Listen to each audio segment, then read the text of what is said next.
I believe I can fly. Assalamualaikum warahmatullahi wabarakatuh. Hai pelajar-pelajar semua, semoga kita sehat ya. Dan dengan bertambahnya PKP ini, ditambahnya dengan 2 minggu lagi ini, mudah-mudahan pelajar-pelajar semua selalu sehat dan luangkanlah masa ini untuk selalu bersama dengan keluarga.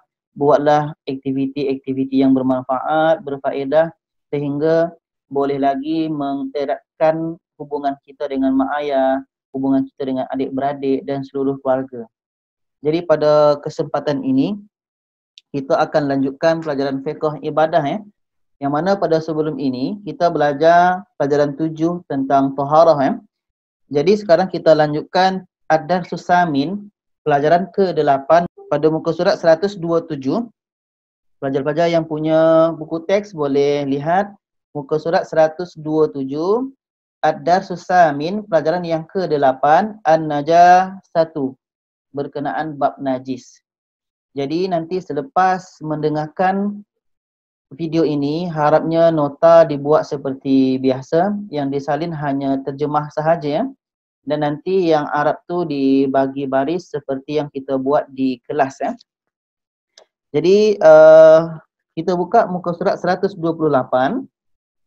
Yang paling atas itu adalah A. Kita buat A di situ supaya lebih jelas. A, ta'rifun najasah, pengertian najis. Dan di bawah ini, an-najasatu lughatan, najis secara bahasa, kullu mustakdharin, semua kotoran. Wan najasatu syar'an, dan najis secara istilah, mustakdharun yamna'u sihhatis salati haitsu la murakhisa kaddami wal bauli. Kotoran yang menghalang sah salat, yang tidak diberi kelonggaran syarak seperti darah dan air kencing. Jadi najis ini berkenaan dengan kotoran-kotoran ya. Apakah semua kotoran ini dianggap najis? Apakah semua kotoran ini dikira najis? Kita teruskan dahulu. Jadi yang ini kita buat B ya. B, masyru'iyatu tathirin najasah, disyariatkan mensucikan najis. Atau dalil disyariatkan mensucikan najis. Zata yaum, pada satu hari, jalasa Rasulillahi sallallahu alaihi wasallam ma'a ashabihi. Rasulullah duduk bersama para sahabat radhiyallahu anhum. Faja'a a'rabiyun fabalu fil masjid. Maka datanglah seorang Arab Badui dan ia kencing di dalam masjid. Fazajarahun nas. Maka orang ramai mengherdik Arab Badui tadi. Faqala Rasulullah sallallahu alaihi wasallam, maka Rasulullah sallallahu alaihi wasallam bersabda, da'uhu, tinggalkan dia. Wa ahriku ala baulihi dhanuban mimma, dan siramlah atas tempat air kencing itu dengan sebekas air. Rawahul Bukhari, hadis riwayat Imam Al-Bukhari. Jadi pada dalil ini kita dibagi tahu bahawa dulu pada zaman Nabi pun pernah terjadi kejadian tentang najis ini. Maka kita diarahkan kalau ada orang yang macam ini, jangan pernah kita hardik, jangan kita pernah benci. Tapi bersihkan je. Supaya kita adab dalam berkehidupan ni, adab dalam bermasyarakat kita terjaga. Di sinilah nanti kita akan nampak Islam tu sebenarnya. Dan kita sambung pada muka surat sebelahnya 129. Yang ini kita buat C ya. Yang ini muka surat 129 kita buat C. Aqsamun najasah, pembahagian najis. Tanqasimun najasatu ila salati aqsam. Pembahagian najis terbahagi kepada 3 bahagian. Yang pertama, al-mukhaffafatu, najis ringan. Wahia baulus sabiyyil ladzi lam yat'am illa al-labani wa lam yablugh sanataini min umurihi. Ialah air kencing kanak lelaki yang belum makan selain air susu ibunya dan belum sampai umurnya 2 tahun. Kita terus ke bawah. Wa kaifiyatu tathiruha, cara mensucikannya ialah hiya rasyul ma'i 'alaiha, merenjiskan air ke tempat air kencing itu, bihaitsu ya'ummur rasyu jami'a mawdi'in najasati min ghairi sayalan. Dengan cara renjisan itu rata ke seluruh tempat najis tanpa mengeluarkan air. Jadi air kencing bayi lelaki ini itu dikira najis mukhaffafah. Cara mensucikannya adalah dengan merentiskan sahaja, ya, merentiskan sampailah nanti rata seluruh air ke tempat yang kena kencing tadi. Dan yang kedua, al-mutawassithah, najis sederhana, wa hiya najasatun ghairul kalbi wal khinziri wa ghairu baulis sabiyyi alladhi lam yat'am illa laban. Ialah najis selain anjing dan babi dan tidak termasuk air kencing kanak lelaki yang belum makan kecuali air susu ibunya. Wa dzalika mislu, contohnya baulul insan, kotoran manusia, wa rasul hayawan, tahi binatang, waddamu darah. Jadi macam mana mensucikannya? Wa kaifiyatu tathiruha, cara mensucikannya, hiya sabbul ma'i 'alaiha hatta zalat 'ainuha.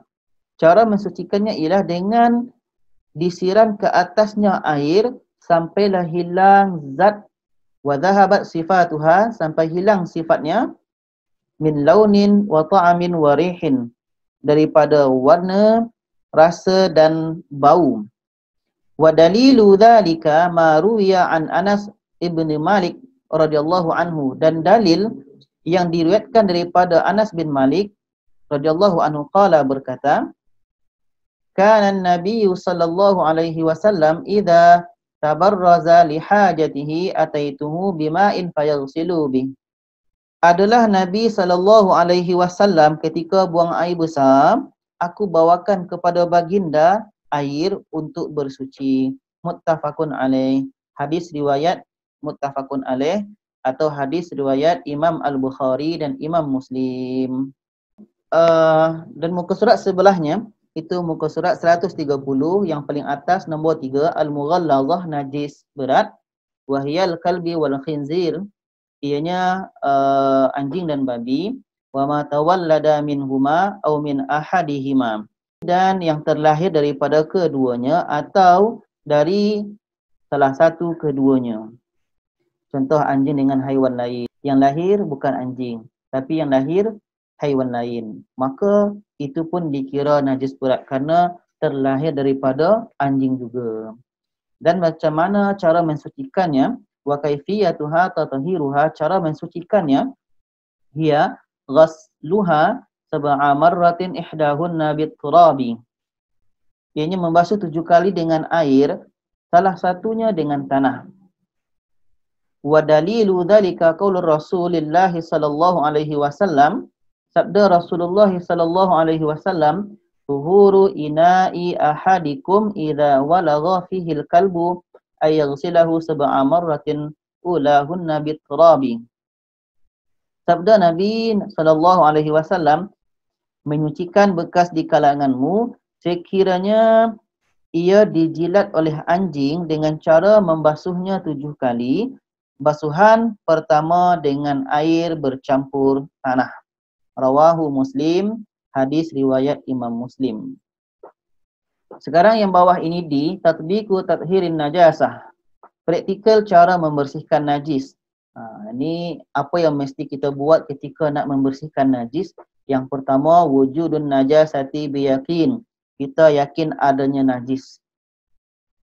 Fa illam natayaqqan min wujudiha, kalau tidak yakin dengan kewujudannya, fala hajata ila tathhiriha, maka tidak perlu untuk membersihkannya. Maksudnya kalau kita tak yakin di situ ada najis, oh ini kita tahu bahawa situ ada pernah dilalui oleh seekor yang najis berat tadi. Tapi kita tak yakin bahagian mana. Maka kalau kita tak yakin, kita tak perlu mensucikannya dahulu sampai kita datang keyakinan. Mana tahu nanti dia tak lalu di situ, mungkin haiwan tadi lalu di tempat lain. Yang kedua, ta'yinu naw'an najasah, menentukan jenis najis. Menentukan jenis najis sawa'un kanat mukhaffafatun aw mutawassitatun am mughallazatun. Sama ada najis ringan atau sederhana atau najis berat. Jadi kita kena tahu dulu jenis najis tersebut. Baiklah pelajar-pelajar sekalian, itulah pertemuan singkat kita pada saat ini. Mudah-mudahan bermanfaat. Pada lain masa atau pada pertemuan di kelas nanti kita akan perjelaskan lagi tajuk ini dengan sebaiknya. Jadi itu saja dahulu. Semoga kita selalu sehat dan selalu dalam lindungan Allah Subhanahu wa taala. Terima kasih. Salam sehat. Wassalamualaikum warahmatullahi wabarakatuh.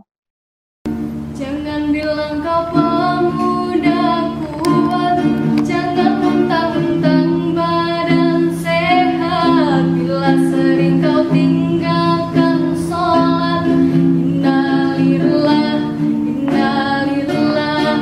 Bila dirimu cinta sholawat, bila hatimu rindu Muhammad, itu baru pemuda yang hebat. Masya Allah, Masya Allah. Pemuda yang sejati yang dicinta oleh Nabi, bukan yang berotot besi apalagi tukang selfie. Pemuda anti maksiat, gemar membaca sholawat dan tak pernah lupa mengerjakan sholat. Jadilah kau pemuda generasi yang berguna, bukan sibuk soal cinta, penampilan pada gaya. Jadilah pemuda hebat, dirimu selamat di akhirat, bisa berjumpa dengan